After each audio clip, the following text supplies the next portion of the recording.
uNkulunkulu athe ngokwakhe umunwe ukhombe ekubheka abezakalekayo uNkulunkulu amadusise manje iNkulunkulu uBafundanyane uzothatha lethuba abezakalekayo ngoba vele sesigijimele khona esiphambanweni hey kunobaba angisele ngiye ngoba nesiwadlule emhlabeni ujahe lezwi angazi ngiyamanga ngoba yingedwa ngathi into eziningi angizaziwa haleluya bathandekayo vele athi ujahe ezwini ujahe ezwini manje nathi sila sijahe ezwini ngoba lento esiyizwile kusukela manje sisafisa futhi ukuyizwa haleluya izolo la kwamanje ukubona amadusise inciko kaNkulunkulu iseza wena hlabelela amen egama lakho Jesu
Jesus. Ini ithandwa zezulu ngegameni namandla lenkosi yami Jesu Kristu.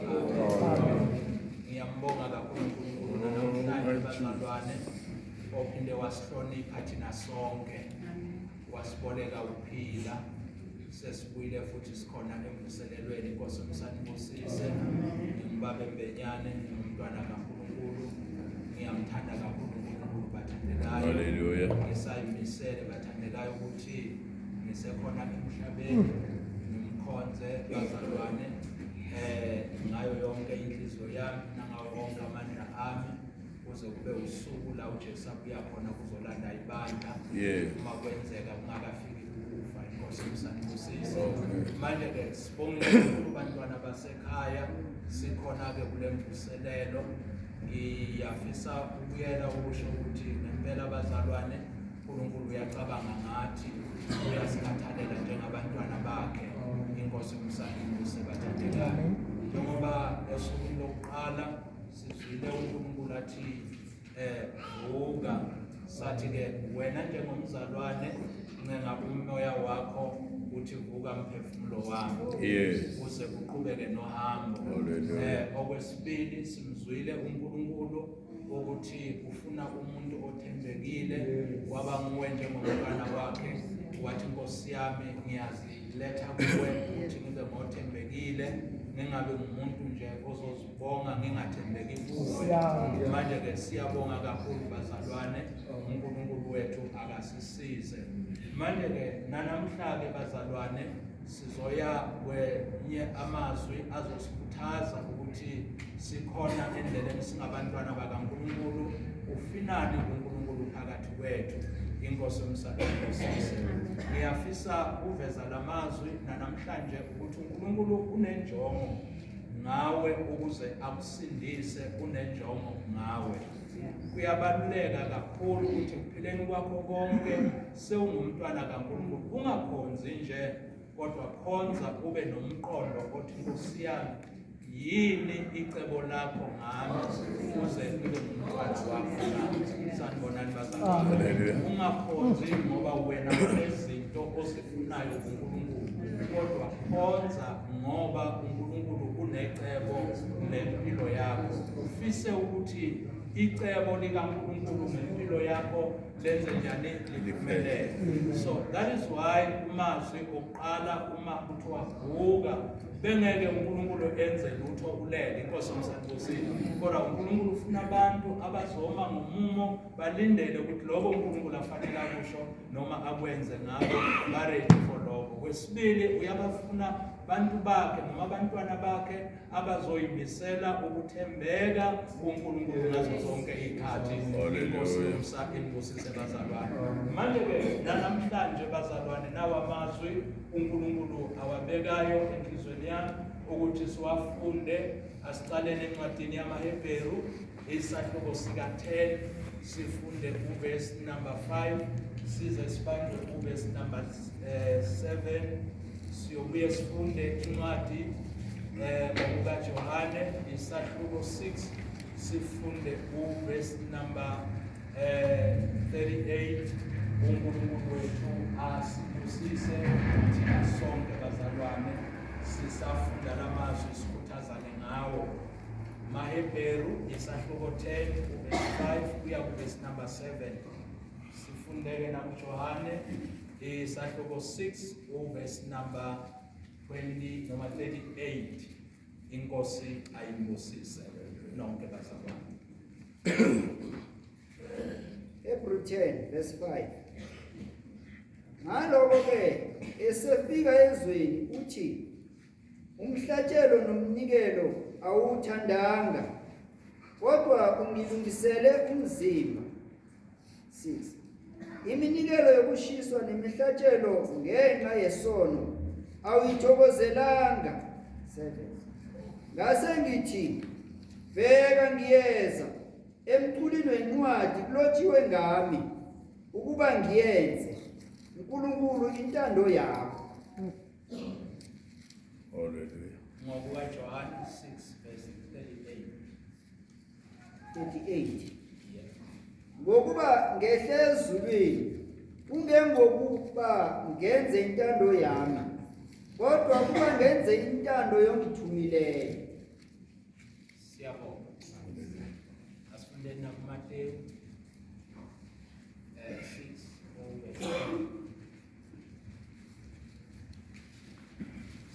Matthew 6 verse 11. 10 Verse 10. Mawufike umbuso wakho, mayenziwe intando yakho emhlabeni njengasezulwini. Sibongile kakhulu bazalwane nawo amazwi namhla uNkulunkulu futhi awabekayo ukuthi sikhuthazane ngawo njengabantwana bakhe uNkulunkulu. Lana sifunda khona bazalwane uNkulunkulu beka ukuthi nithi asikhuthazaneni ukuthi ayenziwe intando yakho njengoba yenziwa ezulwini. Manje ke kodwa thina singathi mayenziwe intando yakho, kodwa asiboleke lamazwi akhulunywa uJesu encwadini yamaHebheru athi kulotshiwe ngami emibhalweni ukuthi imihlatshelo neminikelo nabo bonke awuthandanga. Manje ke sengifikile mina Jesu ukuba ngiyenze intando yakho. Uma silalela lamagama alombhalo lencwadi yamaHebheru, siyakhumbula ukuthi emva ngale bazalwane vele injongo kaNkulunkulu ngomuntu kuligugu empilweni yakhe uNkulunkulu. Uyisithandwa somphefumulo wakhe. Uma kuphazamiseka nina bazalwane uhlelo lukaNkulunkulu ngomuntu emhlabeni, azange uNkulunkulu kumjabulise kuphazamiseka kohlelo lwakhe ngomuntu. Siyabona-ke iBhayibheli lithi nina bazalwane uNkulunkulu wazama izindlela eziningi ukuthi akabuyisele uhlelo lwakhe ngomuntu. Waphuma-ke imihlatshelo yahlatshwa ukuze kuhlengwe impilo yomuntu. Inkosi umsandosisi. Kodwa-ke konke nina bazalwane lokho akuzange kufinyelele la uNkulunkulu khona ajabula khona eneliseka khona. Kungakho-ke uma ufunda incwadi ka-Isaya kuzoba namazwi avela njengesiprofethi ukuthi ubani esizomthuma aye emhlabeni ukuze kufezeke intando kaNkulunkulu ngokusindisa abantu ezonweni. Alithi amen. Haleluya. Manje-ke lithi-ke izwi likaNkulunkulu masifunda nina bazalwane azange kuyo zonke idalwa ezazikhona ezulwini ezazinikela ukuthi zize emhlabeni ngoba impilo yomuntu yayisengozini enkulu emhlabeni. Haleluya. Amen. Kwakungekho umuntu owayengavuma noma isidalwa esasikhona esasingavuma ukwehla size emhlabeni ngenxa yobungozi bempilo yomuntu sekawele ezandleni zesitha. Haleluya. So sithola-ke lamazwi lawa athi Jesu uyavela athi nami mina Nkosi ngilungele ukuya emhlabeni ukuze-ke abantu bakho abakhona emhlabeni basizakala. Haleluya. Ngakho-ke ngiyafisa ukuveza ukuthi uma Jesu azinikela nina bazalwane ukuthi akeze emhlabeni, akazinikelanga ngoba bekululana ukuthi eze emhlabeni. Wayazi uJesu ukuthi ukuza kwakhe emhlabeni uriska ngempilo yakhe ngenxa yempilo yethu thina abantu sikhona emhlabeni. Manje-ke kungakho-ke izwi likaNkulunkulu lisibonisa ukuthi uma kubonakala nina bazalwane kungekho yena ekugcineni wafisa ukuthi akayenze lokho okuzomthokozisa uNkulunkulu ngoba kwakuyintando kaNkulunkulu ukuthi abantu emhlabeni mina nawe singafi kodwa asisindiswe. Kwakuyintando kaNkulunkulu ukuthi singaphili ngaphansi kohlelo lwesitha kodwa sikhululwe sibuyiselwe embusweni kaNkulunkulu. inkosi yomsa ayinkosi. Hallelujah.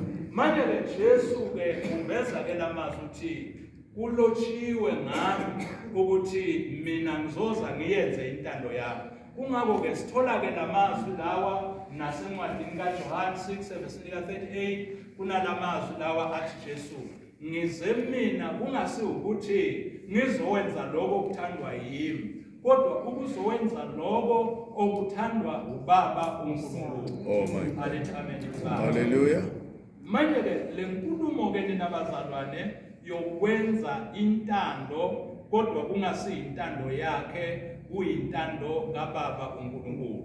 Esishiyela ke siyakhumbula ke uma nabafundi bakhe ephila nabo ehamba nabo babejabula ngoba babebona inkosi phakathi kwabo. Ekhathini eziningi uma balambile bekabenzela izinto uma khona ukuthi zoyebebenzela bejabula ngoba banayo inkosi umsanibosini. Kanene ke ubatshelile ukuthi yena umele ukuthi njengoba eze emhlabeni uze ngoba ekummission esemsebenzini awuthunyelwe uNkulunkulu. Akezanga ukuthi azohlala nabo phakade bayila emhlabeni. Kodwa ke ngenxa yenjabulo nokubona izinto azenzayo ababonanga into bekabakhomba yona phambili. Imiqondo yabo yayiphelela kulezi zinto azenzayo. Niyakhumbula isikhathi uma bathuma kuyoshumayela. Uma bahamba boshumayela babuya bathi namadimoni ayasilalela. Uthi cha ningajabuli ukuthi amadimoni ayajabulela. Kodwa kunento enifanele nijabulele ukuthi magama enu abhaliwe akhona embusweni. Oh my Jesus. Ngamanye amagama amehlo abo bona belaphelela la emhlabeni. Kodwa Jesu bekazi ukuthi kukhona la kuyiwa khona. Inkosi umsayinbuso bathandekayo. Manje ke namhla ke bazalwane ngicela ukuthi uma sibuka ke Jesu uyakhuluma kubafundi bakhe ngendaba yokufa kwabo. Noma bemuzwa siyabakhumbula boPetro bathatha izifungo bathi Nkosi ngeke kwenzeke lokho kushoyo sikhona thina. Ngoba babengazi icebo nentando kaNkulunkulu inkosi umsanibuseni. Kodwa Jesu bekazi. Kodwa yini ninabazalwane eyabanga ukuthi noma Jesu azi ukuthi simo azobhekana naso silukhuni kangakanani. Ngilamazwi lawa bazalwane ukuthi uze ngoba ezowenza intando kaNkulunkulu, not ngoba ezowenza lokho okuthandwa nguye nokujabuliswa noma ukujabulisa yena. Sanibonani bazalwane. Lokho ke kwambiza ukuthi abekezele noma kusiphi isimo unomhlabelelo othi noma enguNkulunkulu kodwa waba ngumuntu ebantwini. Sanibonani bazalwane. Wasithoba wathatha umfanekiso wokuba umuntu ngoba ezowenza intando kaNkulunkulu. Inkosi umsanduso wathika. Manje ke ngicela ukuthi namhla ke ninabazalwane nani sesivukile. Haleluya. Siuvusile umphefumulo wethu. Yebo bazalwane. Sesizimisele sizinikele sathi Nkosi sifuna ukuthembeka. Sanibonani bazalwane. Manje umuntu othembekayo kunento amene athembeke kuyo. Inkosi umsanibuseni. Uma ayenza lapho umuntu afanele athembeke khona kusekwenzeni lokho okuthandwa uNkulunkulu. Incwadi lesifundayo uma uzofunda uverse number 35 kunamazwi athi nidinga ukubekezela ukuze uma seniyenzile intando kaNkulunkulu namukele umvuzo. Ngamanye amagama ninabazalwane namhla ke ninabantwana basekhaya siyabona nathi niyazi noma sindisiwe sithola ama benefit okusindisa. Sanibonani bazalwane. Alithi amen bani. Alithi amen bani. Amen. Kodwa akusila siphelela khona kusekhona la siya khona amehlo ethu isikhathi esiningi angabuka izintwanyana ezikhona zisela ephileni kodwa kusenendawo la uNkulunkulu asifuna siye khona inkosi umsanduzini kodwa ke ikakhulu ipoint namhlanje nina bazalwane engicela ukuthi sibambelele kiyo sithathe izibonelo number 1 sithathe enkosini yethu enguKristu Jesu inkosi umsanduzini lokuthi bazalwane yena washo lamazwi nami mina Nkosi ngizile ngoba bekubhaliwe nangami ukuthi ngiyenze intando yakho Nkosi inkosi umsanduzini manje ke nakithi bazalwane kulosuku lwanamhlanje akube khona phakathi kwethu abazoyimisela ukuthi Nkosi yami nami Jesu ngiyazimisela ukuthi angiyenze intando yakho sanibona bazalwane hayi lokuthandwa ngwe kodwa lokuthandwa yinkosi alithameni bani lokuthandwa ngubani sokuthi njengoba sikhonza asikhonzi ngoba kuthanda thina kodwa siphushwe silawule intando yenkosi manje uma ke singena kulesihloko lesokuthi nami mina Nkosi ngizoyenza intando yakho kungaba nemibuzwanyane ihambe bemincane kodwa ibalulekile ngoba izakuphusha noma izokunika amandla ukuthi uqikelele ukuthi intando yenkosi iyenzeka kuwe njengomntwana kaNkulunkulu. Haleluya. Amen baba. Amen. Angithi kuwe njengomntwana kaNkulunkulu uyacabanga ukuthi le standard sakho sokukholwa lewukiso manje kuyintando yini kaNkulunkulu ukuthi ngokukholwa ube kule standard lesilewukiso na. Haleluya. Alithameni baba. Alithameni baba. Alithameni baba. Ingabe le standard sokukholwa lesilewukiso ngulesi uNkulunkulu athi it's enough. Ngifuna ube kiso na. Uma ngabe le standard sokukholwa lowukiso ungasiso lesi uNkulunkulu athi sekwanele kiso kungathi namhla kuyakudinga ukuthi uphinde uthi Nkosi nami my Jesus ngilindele ufinyelela my Jesus yes alithameni baba siyabonga bazalwane siyabonga abantwana basekhaya njengoba singabazalwane uNkulunkulu uma ngisathi standard sakho sokukholwa sisezingeni lelo uNkulunkulu alifunayo na ngabuyela futhi na umbuzo omunye lizinga lakho lokuthandaza usezingeni la lokhu uNkulunkulu afuna ube yiko na noma awukakafiki ezingeni lentando kaNkulunkulu na uma ningakafiki ezingeni lentando kaNkulunkulu ungajabuli uhleke kulesimo lewukiso kuyabaluleka namhlanje uzavele ukuthi Nkosi yami ngizile nami ngiyafisa kwenza intando yakho my Jesus niyazi thina bazalwane sinenkinga leyi-1 bazalwane niyazi ukuthi ukuthandaza kwethu usekele ezintweni esizicela kuNkulunkulu akusekelanga ekuzinikeleni sithi Nkosi ufuna senzeni sanibona bazalwane kungako kaningi empilweni zethu emithandazweni yethu sikhulekela izinto ezilapha emhlabeni siyagula sikhulekela ukuphila siyahlupheka sikhulekela ukuphuma enhluphekweni siswela imisebenzi sikhulekela ukuthola imisebenzi kungabe lokho bazalwane ngiso into phela uNkulunkulu afuna sithandazele yona na noma uNkulunkulu ufuna ukuthi emthandazweni wethu kube yilapho nina bazalwane sikhona khona kuba nobudlelwano noNkulunkulu wethu. Ngoba kaningi nabazalwane uma siyothandaza siphushwa inkinga asiyiswa ukuthi siyamthanda uNkulunkulu. Kungabe lokho yini nabazalwane? Iyo intando kaNkulunkulu nawe. Jesus. Manje namhlanje ntambama abazalwane ngiyasibiza silibandla laJesu. uNkulunkulu sikhona emhlabeni ngepurpose kaNkulunkulu. Sikhona kulomhlaba ngoba uNkulunkulu enenjongo ngathi. Manje namhlanje bazalwane sikhona la enkonzweni. Ngibonile bekubiza ikhaya. Angicela ukukhuluma ngale ndlela ngoba mhlambe kwenzeke ubuthakathaka.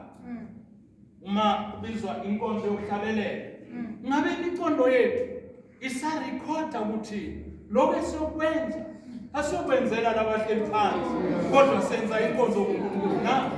Kufana nami njengoba ngizoshumayela ngoba nibonga na, noma ngizoshumayela ngoba nizothi uba Mbenyane sikusile ngemvuselelo, noma ngime phambi kaNkulunkulu na. Kunezinto ningabazalwane ngaphansi kwenkulumo ethe nangu mina Nkosi nguzowenza intando yakho. Ekufanele singabantwana bakaNkulunkulu sesithe siyakholwa siphinde sizinikele. Sanibonani bazalwane. Hallelujah. Siphinde sizinikele kabusha. Sithi Nkosi yami asikaqali kwenza intando yakho. uNkulunkulu usakhusile. Siyabonga entambama sikhona la singabantwana bakaNkulunkulu. Lethi-ke izwi lenkosi Jesu wathi nangu mina. Ngiyakhumbula ukuthi uma Jesu njengoba ngishilo la emhlabeni akezanga kumnyama engqondweni, bekazi kamhlophe ukuthi uzobhekana nani emhlabeni. Kungako ngikhulume nje igama elithe wariska ngempilo yakhe. Uma sifunda iBhayibheli lithi uyindodana ethandekayo eyodwa kaNkulunkulu, kodwa wakhumula ingubo yobukhosi ehlezi kamnandi ezulwini ku-comfort zone, wayibeka phansi, wathatha ingubo yobuncebu, wathatha ingubo yokuhlupheka, wehla ezemhlabeni. Azi ukuthi bazalwane uze ngoba ezobhalisa lelizwe lapha encwadini kaJohane.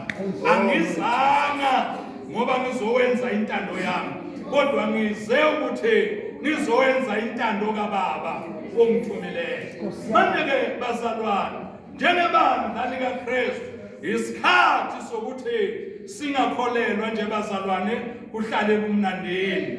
Sanibonani bathandwa. Hallelujah. Kodwa kuyadingeka ukuthi sishifte. Hallelujah. Sishifte sisuke kwenye level singene kwenye level lokuthi Nkosi yami intando yakho mayenzeke. Le nkulumo lethi nidinga ubekezela. Sanibonani bazalwane. Kungenzeka ukuthi la phakathi kwethu abanye abantwana bakaNkulunkulu izinkonzo zabo umoya ongcwele wabaphazona sezicimekile ngenxa yesitha, ngenxa yabantu, ngenxa yodumo. Sanibonani bazalwane, inkosi emsandosini. Kodwa umuntu ninabazalwane owazi ukuthi yena uzowenza intando kaNkulunkulu, akunamlilo, akunamanzi, akunanhlupheko emele ivale intando kaNkulunkulu empilweni yakhe. Sanibonani bazalwane. Hallelujah. Sanibonani bandala Jesu. Hallelujah. uNkulunkulu umsandosini. Hallelujah. Nangu Jesu usondela isikhathi sokuthi aboshwe ayobulawa. Uyayifila lento, uyasizwa lesimo. Ukhuluma nabafundi bakhe uthi sesifikile isikhathi sokuthi indodana yomuntu iye kuhluphekeni, iyiswe ekufeni, kodwa iyazi ukuthi ngosuku lwesithathu izovuka ekufeni. Abafundi bezwa inganekwana bamuzwa bamzwele ebuthongweni. Haleluya. Lithi-ke izinkosi bazalwane kwaze kwafika lakhona abathatha hamba nabo eGetsemane kuyothandazwa. Uma bayothandaza niyawakhumbula amazwi akhe elithi izwi likaNkulunkulu wafike wawa wathi Baba uma kukuhle lesitsha masidlule kodwa kungabi njengoba mina ngithanda kodwa akwenzeke njengokwentando yakho. Sanibonani bazalwane. IBhayibheli uma ulifunda lithi lapha emthandazweni waqhubeka ekhuthazela eqinisela. Haleluya. Ngoba eloyela ukuthi intando kaBaba uNkulunkulu mayenzeke kuye noma ngabe ukufa kumfanele akangene ukuze intando kaNkulunkulu ifezeke. Sanibonani bantwana basekhaya. Sibongile kakhulu bazalwane. Manje ke entambama sikhona enkonzweni ngithi bantwana basekhaya la kulomhlaba akusiwe ekhaya. Haleluya. Singabafokazi nezihambi umfokazi ezweni elingasilona kubo noma bangamphani akangcebeleki akahlali kahle. Sanibonani bazalwane. Ngizonibekisela mhlambe nami njengomshumayeli ngihamba indawo esiningi kakhulu. Ezinye indawo abantwana bakaNkulunkulu balungisa uyazi uma uthi uyolala usicabanga ukuthi mara balungisele mina la. Haleluya. Ulale eceleni ngoba ubona indlela abanungise ngayo kuhle kakhulu. Uyazi ukuthi akusiwe ekhaya noma abantwana bakaNkulunkulu bathe khululeka mani mzalwane noma ngoba kusiwe ekhaya lento engaphakathi ithi akusiwe ekhaya la. Sanibonani bazalwane. Ungafika mhlambe banomfuna ukudlana mzalwane khululeka lokho okufunayo kodwa lo muntu ngaphakathi uthi ukhululekile mara kusiwe ekhaya. Sanibonani bazalwane. Manje ke ngiyacabanga ukuthi nathi bazalwane simele ngaphansi kwalamazwi akule verse 38 bazalwane bami nifanele ukubekezela ukuze seniyenzile intando kaNkulunkulu namukele umvuzo omkhulu. Sanibonani bazalwane. Haleluya. Boba bena bomake sanibonani. Haleluya. Sizwa neintombi sanibonani. Haleluya. Isikhathi lesi masinyane Jesu uyabuya. Masinyane Jesu uyabuya. Masinyane bazalwane. Ibandla lifanele lifuduke kodwa limele lihambe emva kokuyenza intando kaBaba osezulwini. Haleluya. Bangenzi izinto ezihambelana nemizwa yabo. Haleluya.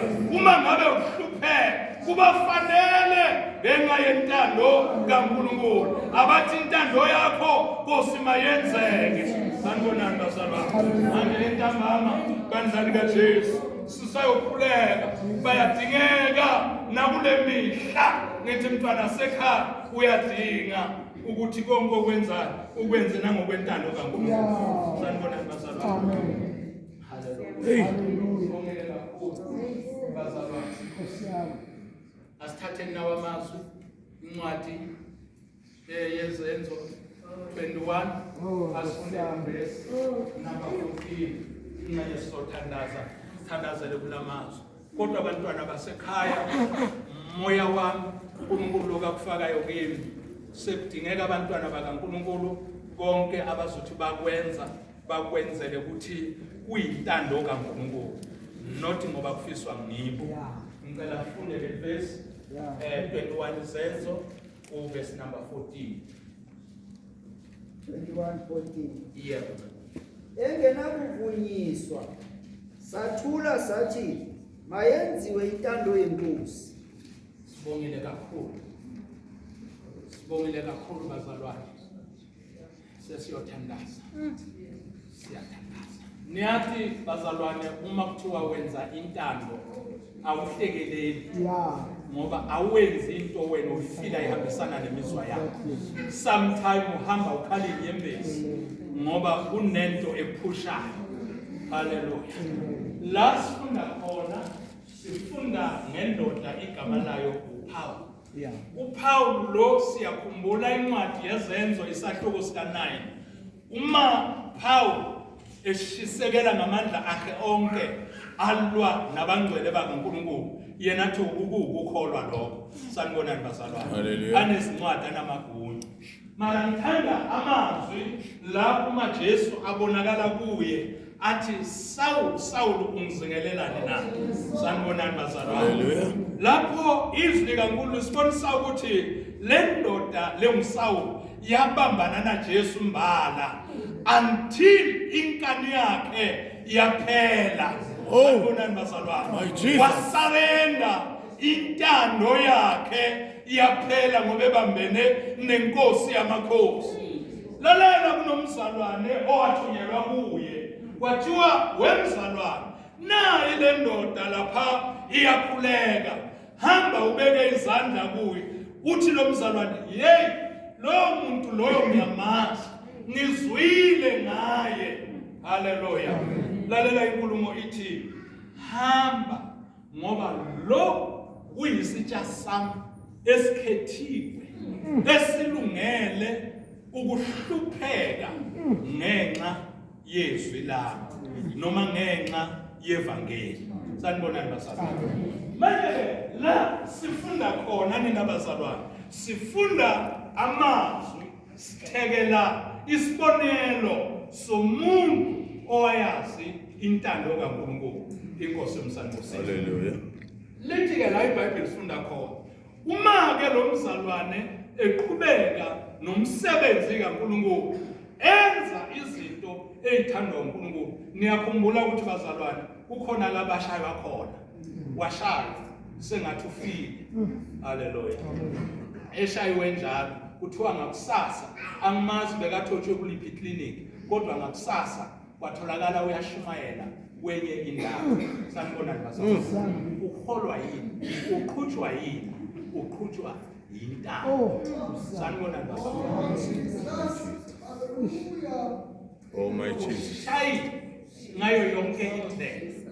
Number 2, siyakhumbula naye intombazane enomoya wobungoma. Nalapho iBhayibheli lithi baqhubeka baye emthandazweni badlula ilokhu yamemeza. Lo mntwana kaNkulunkulu na umoya bayawukhuza uyaphuma. Nalapho izwi lenkosi lithi bazalwane baboshwa, bashaywa, bafake ingongolweni, baze bafakwa nasejele. Lalela izwi lenkosi lithi kunezwi lenkosi lithi nxa nihlushwa ngokwentando kaNkulunkulu jabulani. Sanibonani bazalwane. Namhla asinayo le type yabazalwane. Uma bahlushwa ngezwi lenkosi bajabule. Alukho lo hlobo lo. Kodwa namhlanje kule mvuselelo bazalwane ilanga seliyoshona, Jesu uyabuya. Sanibonani bazalwane. Ayadingeka ke makholwa azoba ile type yabo Paul abathi noma behlushwa ngenxa yentando kaNkulunkulu bajabule. Ngoba iBhayibheli lithi bathi belafa engqokolweni beshayiwe bengakathothwa kwavuka ihubo. Oh my God. Oh my Jesus. Lithi iBhayibheli badumisa labazalwane. Omdala weinsuku wasukuma esihlalweni sakho sobukhosi walunguza emhlabeni wathi angenza umsebenzi. Haleluya. Manje ke bazalwane lithi izwi likaNkulunkulu la sifunda khona akugcinanga lapho waqhubeka lo mzalwane kwasukuma abazalwane sekufanele ekufeni bamprofeta abazalwane bathi wena Paul uyoboshwa la uyakhona. Lithi iBhayibheli uthi lo mzalwane hayi bazalwane nomoya ongcwele kaNkulunkulu ukhulumile kimi. Lokho esikukhulumayo akusiko kusha kodwa umoya kaNkulunkulu ukukhulumile. Inkosi umsandisi. Lani yaqhubeka izinkosi kwaze kwaba kabili aloka prophetwa atshelwa ngengozi yokuboshwa. Lalela uma eqhubeka uthi mina ngiyazi ukuthi akusikuboshwa kuphela sengisho nokufa kungihlalela. Sanibonani bazalwane. Bazalwane benzani bayamncenga amshobe bathandaza ukuthi angayi kodwa inceku yenkosi ledelenayo ukuphila kwayo ngenxa yentando kaNkulunkulu. Yithi angeke ngijikiswe uSathane. Ngiyakhona uma ngabe kuyintando kaNkulunkulu. Uma kufanele ngife ngenxa yentando kaNkulunkulu ula ngiyakhona. Lithi izwi likaNkulunkulu la sesifunda khona abazalwane ibandla selibona ukuthi alikwazi ukumshintsha umqondo ngokumncenga ukuthi angaye eJerusalema. Haleluya. Baphenduka abazalwane. but uma kuyintando kaNkulunkulu ukuthi aye nasekufeni ayenzeke intando yenkosi. Haleluya. Baphakamisa izandla nabazalwane bavuma ukuthi ayenzeke intando kaNkulunkulu. Haleluya. Ngamanye amagama abazalwane, ukukhuthazela kwale nceku kaNkulunkulu kwenza ukuthi nebandla ligcine libuye. Haleluya. Lathi kufanele intando yenkosi mayenzeke noma ngabe sekulingelwe ukufa lomzalwane. Manje entambama nina abantwana bakaNkulunkulu sikule nkonzo sidlulile isikhathi nina bandla Jesu sokukhonzela injabulo. Sanibonani basazwana. Sidlulile isikhathi sokukhonzela entertainment. Sidlulile isikhathi sokukhonzela ihlala kahle emhlabeni. Sanibonani basazwana. Kodwa kudingeka amadoda, kudingeka amakhosikazi, kudingeka intombi. Haleluya. Abazothi intando yakho Jehova mayenzeke. uNkulunkulu umsandosile. Manje ke bazalwane intando. Oh my Jesus. Kunezinto. Ngithi uNkulunkulu nina bazalwane alenzeki iphutha. uNkulunkulu alikho iphutha. Unohambo wena olumiselwe. Lolu hambo lumiselwe enelifanele lugcwaliseke. Kule mvuselelo le efikile namhlanje ngicela ukuthi kuwe mhlawumbe bewusana 10 years or na 5 years or na 2 years omele uyihambe, make sure ukuthi awusayihambi ngendlela wena ucabanga ngayo. Kodwa kubalulekile usuka manje uthi Nkosi icebo lakho nempilo yakho alenze. Oh my Jesus.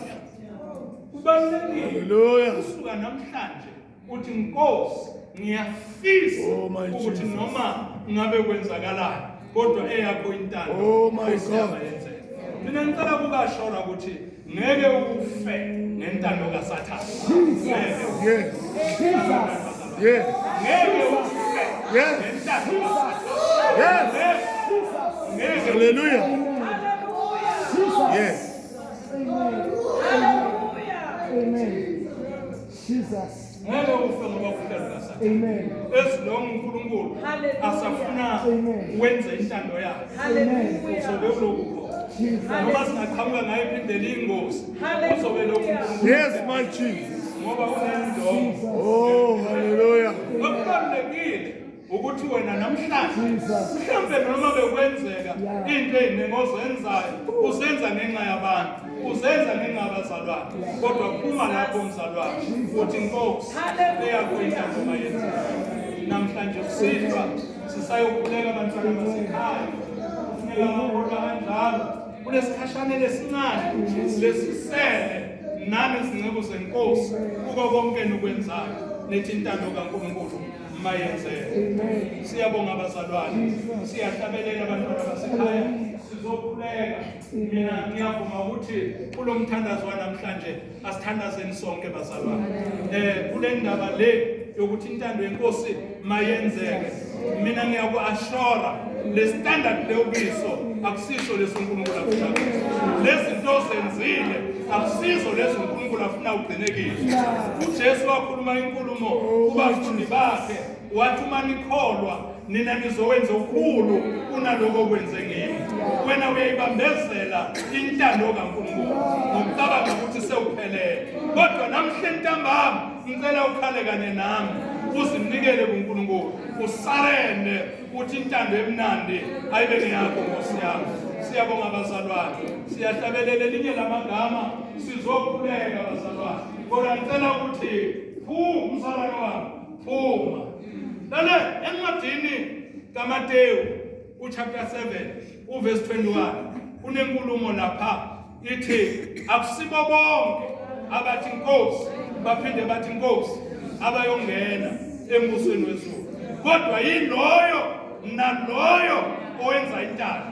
Libhayibheli lithi abanengi bazathi Nkosi asishumayelanga yini ngegama lakho, asikhiphanga yini amadimoni ngegama lakho, asenzanga yini izimangaliso ngegama lakho. Athi ngithi kini sukani kimi nina benzi wokubi. Wayilosho njalo bebenza izinto ngenxa yamehlo abantu, bebenza izinto ngenxa yodumo lwabantu. Sanibonani bazalwane, kodwa uNkulunkulu kule mihla ufuna abantu abazoba inhliziyo yabo. Sanibonani bazalwane, benze izinto ngenxa yentando yenkosi. Kungako bazalwane, ngicela ukuthi bantwana basekhaya, nami ngimela angakaphelelanga entandweni, day by day. Ethi Nkosi yami uzungisize ungakafike ekufeni. Kunomthandazo okhulunywa ngumshumayeli othi isandla sakho lokho esikutholayo wenze ngamandla akho onke, ngoba ekufeni la uyakhona akunamsebenzi. Inkosi umsaniboseni. Manje ngicela ukuthi bantwana basekhaya ungalibambezeli icebo likaNkulunkulu ngempilo yakho. Namhle ntambama ngicela siyokhuleka, sisakhuleka nawe nikela impilo yakho. uNkulunkulu uthi Nkosi yami ngisize intando emnandi ayibe ngeyakho, angiyenze intando yakho nakulesikhashana. Sibonile lenceku yenkosi, uNkulunkulu umsasize. Bazalwane siyabonga, siyahlabelela elinye lendumiso sonke bazalwane. Phendukele kuNkulunkulu, siphendule amehlo ethu nemicabango yethu, sithi Jehova eyakho intando mayenzeke emhlene nje. Sesidlulile isikhathi. Haleluya. Jesu ngelinye ilanga uyakhuluma nababhali nabaFarisi uthi ningayenza kanjani nina intando kaNkulunkulu nithanda ukudumisana nodwa na. Sanibonani bazalwane. Manje ke bazalwane, asiphumeni emdlalweni kodwa sithi Nkosi yethu eyakho intando mayenzeke. Siyahlabelela bangcwele entambama, siyasehlisa, siyamkhalela uNkulunkulu sisize, ngoba nanayo ngeke siyenze ngolwazi lwethu, kodwa sicela usizo lukaMoya Ingcwele. Sanibonani bazalwane ukuthi siyenze. Manje ngicela sihlabeleleni bazalwane bese siyawa sonke njengebandla sithi nangu mina siyayifuza inkosi yethu eyehla yeze emhlabeni, iyazi ukuthi iyawubhekana nani kodwa yazinikela ngenxa yentando kaNkulunkulu. Nathi bazalwane asizinikeleni ngenxa yentando kaNkulunkulu. uThixo anibusise. Haleluya.